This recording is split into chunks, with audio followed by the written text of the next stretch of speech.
नमस्कार, मी कल्याणीच किचनमध्ये आपले खूप खूप स्वागत करते. आज आपण 7 महिन्यावरील बाळासाठी घरच्या घरी सेरेलक बनवणार आहोत.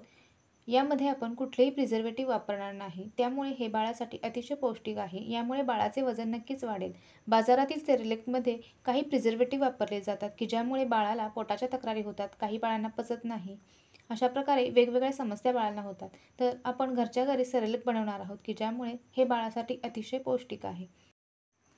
हे सेरेलक आपण घरीच तयार केल्यामुळे त्यामध्ये स्वच्छतेची देखील योग्य काळजी घेतली जाते आणि आपल्या बाळाला वरचे पहिले अन्न स्वच्छ, पौष्टिक आणि योग्य मिळाले तर बाळाचा बौद्धिक, शारीरिक, मानसिक विकास देखील योग्य पद्धतीने होतो.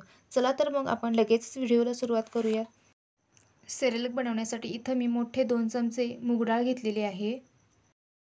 त्यानंतर 1 चमचा मसूर डाळ घेतलेली आहे. त्यानंतर 1 चमचा अख्खे मूग घेतलेले आहेत. आता यामध्ये आपण 1 चमचा उडीद डाळ घेतलेली आहे. उडीद डाळ देखील बाळाच्या आरोग्यासाठी अतिशय पौष्टिक आहे. त्यामुळे इथं आपण 1 चमचा उडीद डाळ घेतलेली आहे. आता यामध्ये आपण 1 चमचा गहू घेतलेले आहेत. जर गहू घालणं शक्य नसेल तर यामध्ये 1 चमचा दलिया म्हणजेच जो आपण मोठा रवा किंवा सांजा, सुजी मोठी म्हटली जातं ते यामध्ये घालू शकतो. आता यामध्ये मी 6 ते 7 बदाम घेतलेले आहेत. इथं मी 7 बदाम घेतलेले आहेत. वातावरण थंड आहे त्यामुळे एखादा बदाम एक्स्ट्रा झाला तर चालेल, पण उन्हाळ्यामध्ये बदामाचं प्रमाण थोडंसं कमी ठेवायचं. बदाम उष्ण असल्यामुळे बाळाला उष्णता होण्याची शक्यता असते. आता इथं मी एक मोठी वाटी भरून तांदूळ घेतलेले आहेत. तर इथं मी इंद्रायणी तुकडा तांदळाचा वापर केलेला आहे. तुम्ही कुठलाही तांदूळ वापरू शकता, पण थोडासा सुगंधी तांदूळ त्यामध्ये मिक्स करायचा की ज्यामुळे सेरेलकला छान असा सुगंध येतो. त्यामुळे बाळ आवडीने खाते. आता हे सगळे पदार्थ आपण व्यवस्थित असे मिक्स करून घेऊयात आणि हे 3 ते 4 वेळा पाण्याने स्वच्छ धुवून घेणार आहोत. 3 ते 4 वेळा पाण्याने स्वच्छ धुतल्यामुळे त्यातील स्टार्च कमी होईल आणि ते पचायला हलके होतील. त्यामुळे अगदी व्यवस्थित आपण हे धुवून घेणार आहोत. अशा प्रकारे चोळून धुतल्यामुळे जर काही धान्यांना धूळ लागली असेल ती देखील स्वच्छ होते. आता अशा पद्धतीने आपण त्यामधील पाणी पूर्णपणे काढून अशा पद्धतीने हे चाळणीमध्ये ठेवलेलं आहे की ज्यामुळे त्यामध्ये पाणी अजिबात राहणार नाही. पूर्णपणे पाणी निथळून घ्यायचं आहे आणि आपण अशा पद्धतीने घरातच याला एखाद्या कॉटनच्या कपड्यावर पसरून हे वाळवून घ्यायचं आहे आणि अगदी कडकडीत वाळवून घ्यायचं आहे. जर उन्हामध्ये वाळवलं तर चालेल, पण त्याच्यावर काहीतरी कापड झाकून मग हे आपण उन्हामध्ये वाळवून घेणार आहोत. इथं तुम्ही पहा, अशा प्रकारे ही धान्ये पूर्णपणे आपण कडकडीत वाळवून घेतलेली आहेत. यामध्ये ओलावा अजिबात ठेवायचा नाही. आता ही धान्ये कडकडीत वाळवून झाल्यानंतर आपण ही तव्यावर अशा प्रकारे भाजून घेणार आहोत आणि ही धान्ये भाजण्यासाठी लोखंडी तवा किंवा लोखंडीच कढईचा वापर करावा की ज्यामुळे आणि लोहाचे प्रमाण या धान्यांमध्ये वाढेल आणि आपल्या बाळाला अतिशय ही पौष्टिक आहे की लोखंडीच कढई किंवा लोखंडीच तव्याचा वापर करायचा. आणि आता याला छान खमंग खरपूस सुगंध येईपर्यंत आपण ही धान्ये भाजून घेणार आहोत. अशा प्रकारे ही धान्ये अगदी व्यवस्थित अशी भाजून घेऊयात की ज्यामुळे जर काही ओलावा त्यामध्ये राहिला असेल तो पूर्णपणे जाईल आणि हे आपलं होममेड सेरेलक अगदी 15 ते 20 दिवस आरामात टिकतं किंवा महिनाभरसुद्धा तुम्ही हवाबंद डब्यामध्ये ठेवून याचा वापर करू शकता. छान खमंग अगदी सुगंध येईपर्यंत आपण ही 6 ते 7 मिनिटं ही धान्य मंद आचेवर भाजून घेतलेली आहेत. तुम्ही पाहू शकता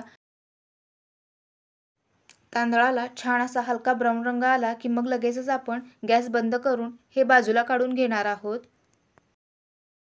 आणि आता यामध्ये आपण 1 चमचा साबुदाणा घेतलेला आहे. तो देखील छान फुलेपर्यंत आपण 1 मिनिटभर असा व्यवस्थित परतून घेऊयात. साबुदाणा घातल्यामुळे सेरेलकला एक छान असा चिकटपणा येतो की जे मार्केटमध्ये मिळतं अगदी तसाच त्याला छान असा टेक्स्चर येतं. आता साबुदाणा देखील छान असा फुललेला आहे, तो देखील आपण काढून घेऊया. आता या तव्यावर आपण अर्धा चमचा जिरे घातलेले आहेत आणि अर्धा चमचा ओवा हे देखील आपण अगदी 30 ते 40 सेकंद परतून घेणार आहोत की ज्यामुळे आपल्या सेरेलकला एक छान चव येईल आणि बाळाचं पोट देखील बिघडणार नाही आणि त्याला एक छान असा फ्लेवर येईल की बाळ यामुळे आवडीने खाईल. जिऱ्यामुळे या सेरेलकला एक छान चव येईल आणि ओव्यामुळे बाळाचे पोटदुखी किंवा गॅस असा कुठलाही प्रॉब्लेम बाळाला होणार नाही. अशा प्रकारे आता ताटामध्ये पसरून आपण हे थंड करून घेऊयात. जर तुमच्याकडे असेल तर यामध्ये तुम्ही 2 चमचे नाचणी देखील घालू शकता.